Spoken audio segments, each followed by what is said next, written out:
ल यो रिङमा प्लङ सकिएको छ। यहाँनिर अब यो निकाल्ने काम हुँदैछ।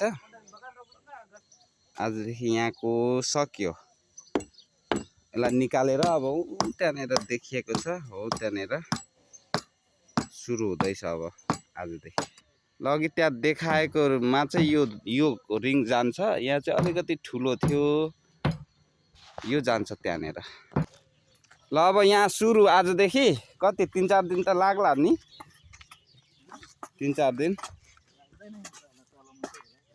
यहाँ तल मात्र हो ए, सोलिङ गरेर चाहिँ त्यही अघि उताको हाल्ने, अनि त्यति मात्र यहाँ चाहिँ। ल ठिक छ। ल धमाधम गर्दैछ नै हाम्रा साथीहरूले। यो बाटो सोमबारेदेखि कुटी सडक है। बाटो त्यसै सरर यता जान्छ।